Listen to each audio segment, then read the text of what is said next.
Taiwan moves to boost its defenses with more frequent military drills. China targets economic growth, defense spending, and Taiwan at its annual legislative session. Why that beer belly might be a big problem. Doctors say obesity is now one of Taiwan's leading causes of death. Plus, a Taiwanese female boxing powerhouse gloves up for the Paris Olympics.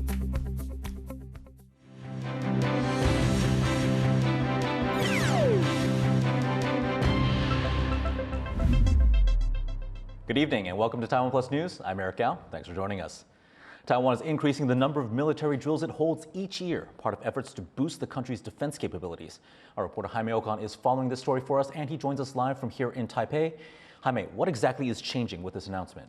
Well, Taiwan's Central News Agency is reporting that annual air and maritime live-fire missile drills in southern Pingtung County are going to be conducted more frequently in the future. Now, we don't exactly know what that means in the sense of how many more exercises are being added to the yearly schedule, but what we do know is that Taiwan's military likes to use live-fire ammunition to give its soldiers more of a realistic combat training experience. Now, Taiwan has invested billions of dollars in its defense against China, which sees Taiwan as part of its territory and is threatened to invade the country. And so Taiwan specifically has been investing in anti-air and anti-ship missiles. So this news of more exercises on a yearly basis is probably just an attempt to get its soldiers more familiar with these really complex and advanced weapon systems. So you mentioned that Taiwan's using more anti-air and anti-ship missiles. Why is the country looking at those weapon systems specifically? Well, anti-air and anti-ship missiles are a critical part of Taiwan's defense because if China were to invade Taiwan and get troops on the ground here, it can only do so by sea or by air. And both are incredibly complex to do because Taiwan and China are separated by over 100 kilometers of ocean in the Taiwan Strait. And also, these missiles are part of Taiwan's asymmetric defense strategy, which is a focus on smaller, more mobile, and more lethal weapons to defend against a larger adversary. And when I mean a larger adversary, you can take a look at defense spending between the two countries. China spends 12 times more on its defense than Taiwan, but that doesn't mean that it's game over for Taiwan, and it just means that Taiwan needs to adapt to this changing threat, and that's where these anti-air missiles come in handy. One anti-air missile can cost about $1 million and can take out $100 million enemy aircraft flying in the region. And so this asymmetric strategy, or also known as the porcupine strategy, is meant to make Taiwan as prickly as possible so that China doesn't even attempt an invasion on Taiwan in the first place. Thanks, Jaime. That was Jaime Ocon reporting from Taipei about the military increasing the number of drills. China has set a 5% economic growth target and boosted defense spending at its annual legislative meeting. With a wavering property sector and geopolitical headwinds, that growth goal is ambitious. But as Rosie Greninger reports, economists believe that it is doable. A heavy security presence outside Beijing's Great Hall of the People as delegates arrive for China's annual legislative session. Facing massive pressure to find solutions for the country's troubled economy, the National People's Congress is where Beijing's leaders lay out key economic and social development goals for 2024. In his annual report, the country's number 2, Premier Li Qiang, stressed the need to maintain economic growth despite challenges. 今年发展的主要预期目标是 国内生产总值增长5%左右，城镇新增就业1200万人以上，城镇调查失业率5.5%左右。提出上述预期目标，综合考虑了国内外形势和各方面的因素，实现今年预期目标并非易事。 需要政策聚焦发力，工作加倍努力，各方面齐心协力。 Despite its many problems, slow recovery from the COVID-19 pandemic, weak spending, high unemployment and a property crisis, China is hoping to resuscitate confidence and spending. Spending will go up, including a 7.2% increase in the country's defense budget in 2024, which would bring military spending to just over $230 billion. And internationally, Beijing is also facing a challenging environment, especially in its relations with Washington. The US is set to choose its next president later this year, but Chinese officials say they're focused on the current administration.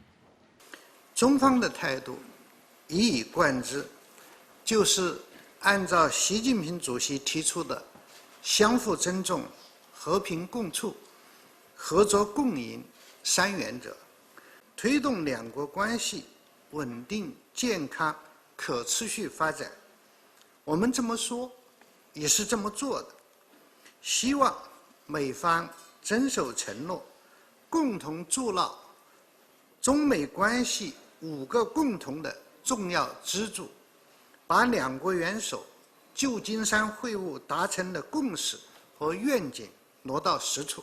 One of those commitments, the issue of Taiwan, Beijing reaffirming their opposition of Taiwan independence and external interference during the opening of the two sessions.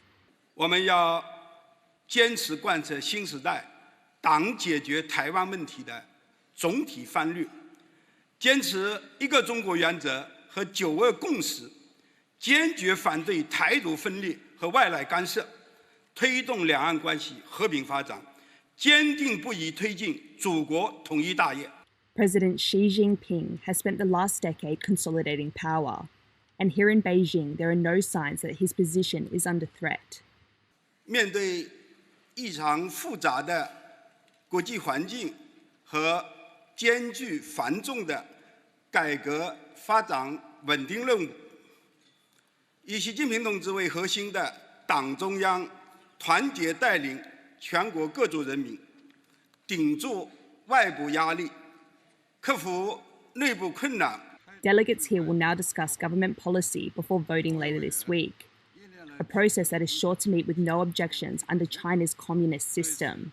It's clear that officials here are focused on boosting the world's second largest economy and fending off any challenges to Xi's rule. Chris Ma and Rosie Greninger for TaiwanPlus. To learn more about what the legislative meeting in China means for Beijing, Ed Moon spoke to China analyst Zang Ching. Can you tell us about what we learned from Chinese Premier Li Qiang's report today? Was there anything unexpected? Some political commentators say that this is a report always like that. It just tell a lot of facts, but it never tell the truth. Now, in the dimension of the economic development and financial reforms and international trade, it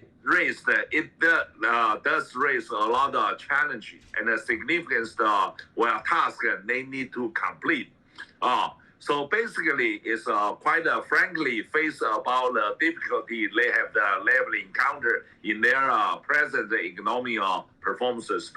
So, well, given those alert and those political signaling, I think it's still worth of reading.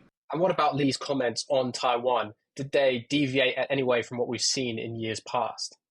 This two sessions, and even the National People's Congress is not the appropriate platform to make a review and revise the Taiwan policy.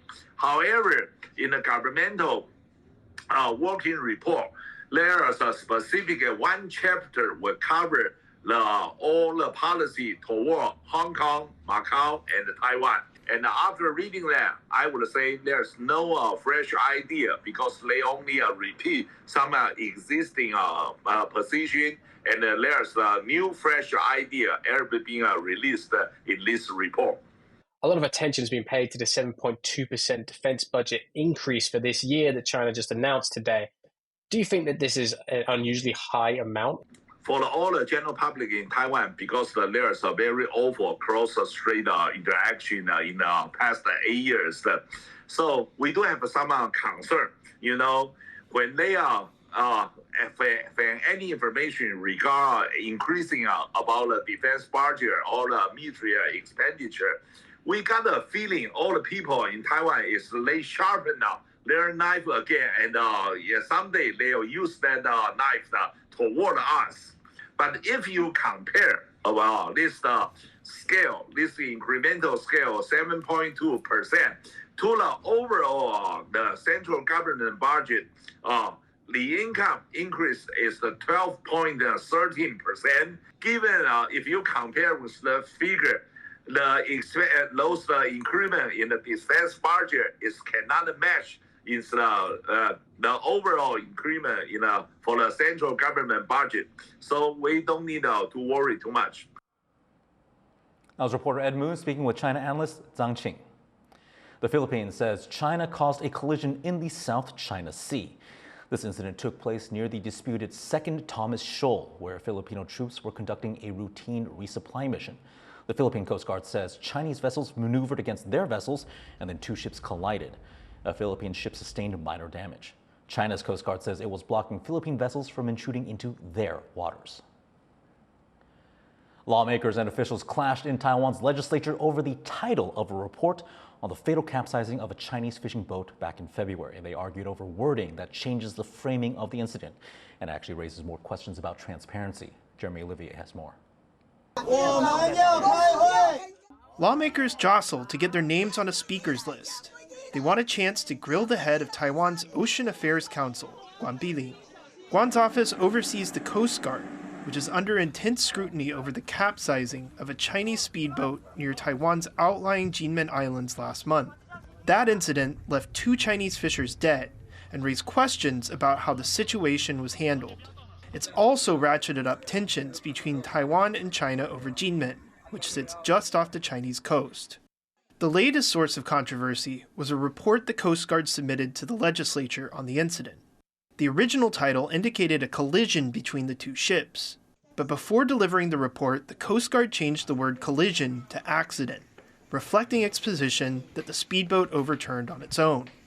It says the previous wording could affect its negotiations with China, which blames Taiwan for the deaths. 因为这个可能就是一个责任的归属。他们你们自己都这样讲，那你怎么能怪我们？怎么可能没有雷达的航机跟影像？所以刚刚的这些资料全部都交给剪掉了。那如果是他讲的高速这样子垂直撞到他，那他是早就应该退掉了，他退掉了。 Lawmakers also questioned officials over the lack of CCTV or body cam footage from that day, something that's complicated efforts to determine the cause of the fatal capsizing. Officials have pledged to increase surveillance equipment. 海巡兄弟们到底现在有没有1人1台的密录器供他们？好，目前不是这样配备。那不是这样配备的话，其实我认为这就有行政上的。Taiwan's Coast Guard has met with delegates from China 15 times since the incident, but the 2 sides have yet to reach an agreement on how to proceed. Meanwhile, Jinmen prosecutors are carrying out their own investigation. But with no video evidence and conflicting versions of what caused the capsizing, a resolution seems ever further out of reach. Kama Xu and Jeremy Olivier for TaiwanPlus. Taiwan's government has apologized for comments made by the labor minister about Indian migrant workers and their skin color. Labor Minister Xu Ming-cun over the weekend said that people from Northeast India may be the first allowed to come to Taiwan due to their similar skin color and diet to Taiwanese people. In response to criticism over those comments, the Foreign Ministry published a statement stating its apologies over comments that were, quote, not entirely appropriate. It says that Taiwan will welcome any Indian worker who meets the requirements, regardless of their ethnicity. The Labor Ministry also released an apology for the remarks, which it says may have been misunderstood by the outside world, saying that the minister's comments were imprecise and that they were not meant to be discriminatory. Taiwan's health ministry says obesity is a growing issue here in Taiwan. Our reporter Harrell Hughes looks at what authorities say are the biggest factors behind this trend. A hearty pat on the belly. But doctors say that gut is one of the leading causes of death in Taiwan. According to Taiwan's health ministry, of the top 10 causes of death, 8 are related to being overweight. And much of what's causing concern is what's being stored around people's beltline.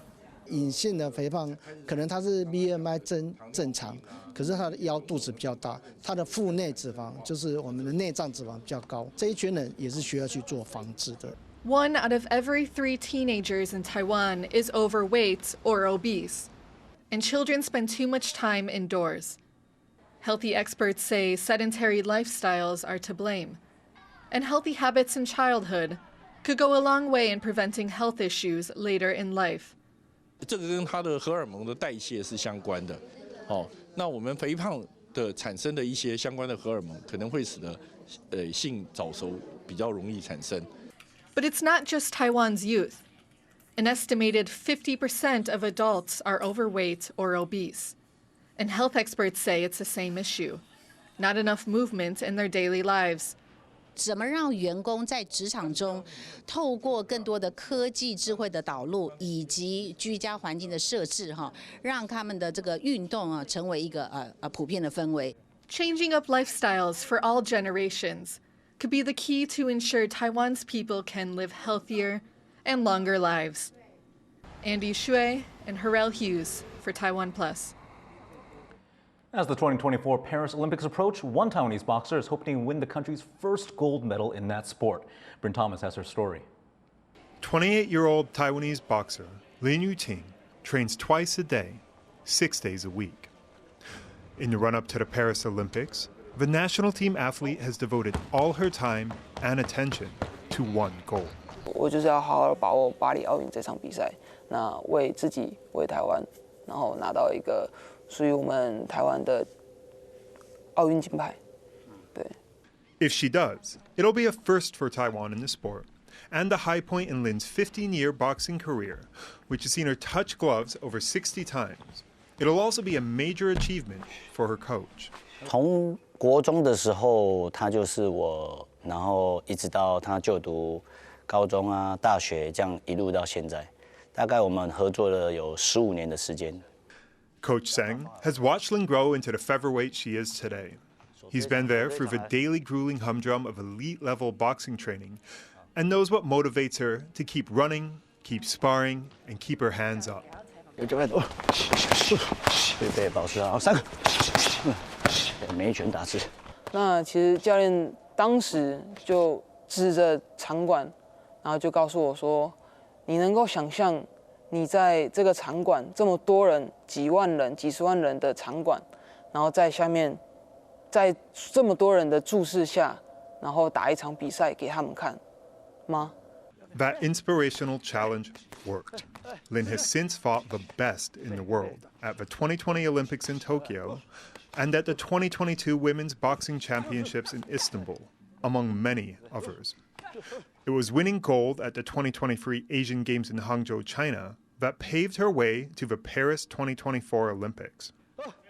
In 2016, she even went toe-to-toe with two-time British Olympic gold medalist Nicola Adams. Lin says Adams was her toughest opponent. 没有说因为他是奥运冠军，我就感到害怕或退缩，就是可能没有遇过我这种身材的对手，因为其实 我算是他的遇过的对手当中，算是身材是比较高挑的一点，所以我的距离很长，他就一面压着我打，然后这场比赛也不是说一面倒的比赛，就是打得有来有回，有来有回，但最终比赛就输给了这位选手，但我赢得了满场观众的欢呼。 It's this you don't lose, you just learn attitude and her commitment to the sport and willingness to make sacrifices that's kept her on her path. 就是如果说再重来一次，让我投胎再重来一次，我可能还是会选拳击。对，因为虽然说拳击在训练的过程，应该说在训练体育项目的过程当中一定是辛苦的，但它可以带给你的成就跟 果实是甜美的。 While for many athletes, the journey is the reward. For Lin Yuting, nothing will prove sweeter than the taste of gold at the end of a trip to Europe this summer. Ryan Wu, Sandy Chi, and Bryn Thomas for TaiwanPlus. Coming up after the break, have conservation efforts brought a prized Taiwanese fish back from the brink of extinction? Stay tuned and find out.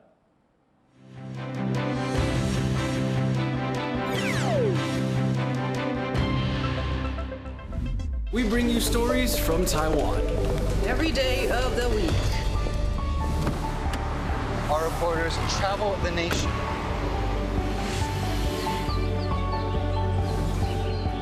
Exploring the issues that matter to you. News from here in Taiwan and around the world. What's up, Taiwan? On TaiwanPlus.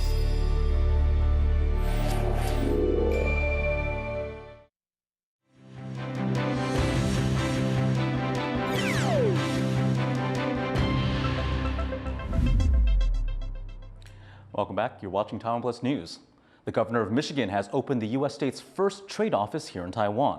Governor Gretchen Whitmer is wrapping up a 2-day trip to the country where she met with the foreign minister, president, and vice president. The new Michigan-Taiwan office aims to improve cooperation in many areas, including semiconductors and green energy. With this new Michigan office, there are now 21 U.S. state and territory offices across Taiwan. Taiwan has signed a stock market cooperation agreement with Eswatini, the first deal of its kind with a diplomatic ally. This MOU will help boost exchanges between the two countries' stock and carbon markets. Taiwan Stock Exchange officials say it's part of Taiwan's efforts to deepen engagement with African countries. They add that Eswatini has lots of carbon credits, giving Taiwan companies a place to purchase them. Taiwan's TCX carbon exchange opened for international trading this past December. The Transportation Ministry is blaming Taoyuan Airport's management for 2 days of disrupted flights caused by routine repairs. John Van Trieste reports. At just past 9 p.m. on Monday, this Philippine Airlines flight became the first to land on Taoyuan Airport's freshly repaired south runway.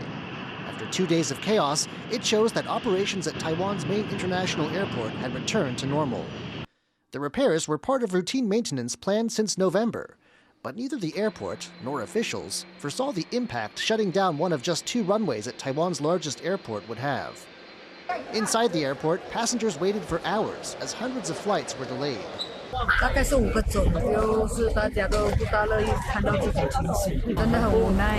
And in the air, incoming planes circled, waiting for permission to land. 12 flights were diverted to other smaller airports, some as far away as Kaohsiung on the opposite side of the country. The airport says it managed to keep over half of departures on schedule on both days of repairs, and that while there are still some scheduled changes Tuesday, the worst disruptions are over. 航班的一个离场的损失的比例，昨天是53%，那今天已经提高到59%，那今天没有这样的一个航班转降的情形了。But airline employees suspect something went wrong behind the scenes. 最修算是例行性的，那会出这一次的状况，相信是他们在内部的工作流程或者一些警示系统出了问题。The Transportation Ministry says the airport's management is at fault. 这次超过2天就变成影响面扩大，所以这种经验我会要淘机公司未来在施工计划上面能够去评估各种的施工方式。It also says it expects better planning of runway use during future repairs and better communication with passengers, ensuring the turbulent past few days aren't repeated. James Lin and John Van Trieste for TaiwanPlus. The U.S. Supreme Court has unanimously ruled that Colorado cannot disqualify former President Donald Trump from the state's primary ballot. Colorado's top court barred Trump under constitutional provisions that ban insurrectionists from holding office. The Supreme Court overturned that decision, stating that only Congress has the right to enforce those rules. The ruling came the night before Super Tuesday. That's when most states select their presidential candidate. Now, Trump applauded this ruling as a win for the country. Well, thank you very much. I want to start by thanking the Supreme Court for its unanimous decision today. It was a very important decision. We're very well crafted, and I think it will go a long way toward bringing our country together, which our country needs. Singapore's Prime Minister says Taylor Swift's exclusive deal with the country is not a hostile gesture towards its Southeast Asian neighbors. I don't see that as being unfriendly. Sometimes one country makes a deal, sometimes another country does. I don't explicitly see you say you will come here only on condition that you will go other places. Lee Hsien-loong confirmed the deal with the artist camp to ensure that the country was her only stop in the region. He said it helped boost both domestic tourism and the regional economy, but Singapore's neighbors seem to think otherwise, with one Philippine official saying this isn't what good neighbors do. Efforts to protect one of the world's rarest fish species are paying off as the Formosan salmon expand their habitats across the mountains of central Taiwan. Reese Ayers has this report. Deep in the valleys of Taiwan's Taroko Gorge, these crystal waters hold a fishy secret. They're home to a growing population of one of the world's rarest fish species, the Formosan cherry salmon. One of the very few landlocked salmon species in the world, this fish species was on the brink of extinction in the 1990s, when development and overfishing caused the population to dwindle to just a few hundred. But conservation efforts have brought that number back into the thousands. 数量非常的稳定，那也有自然繁殖，还有产卵这些，相较于其他的雪巴水有放到其他的溪流，相较之下，我们河湾溪上游这边的非常的稳定。 Originally found only in the rivers of Shepa National Park, the fish have since expanded into waters in the neighbouring Taroko National Park, thanks to focused breeding and release programs, a collaboration between the two areas. 106年，那时候我们第一次2个国家就是第一次正式合作，然后到我们就是历史溪流河湾溪上游第一次放。好，那一次放了之后，然后后续就都有2个管制都有一起在持续合作。 As conservation efforts continue to protect this national treasure, the public is being kept away from spawning and release areas to allow these extremely rare salmon the space they need to continue scaling up their numbers. Eason Chen and Reese Ayres for TaiwanPlus. Thanks for joining us here on TaiwanPlus News. Grab our app or follow us on social media for more of our reports. Finally, check out these highlights of an extreme urban mountain bike competition in Chile. I'm Eric Gao, and we'll see you next time.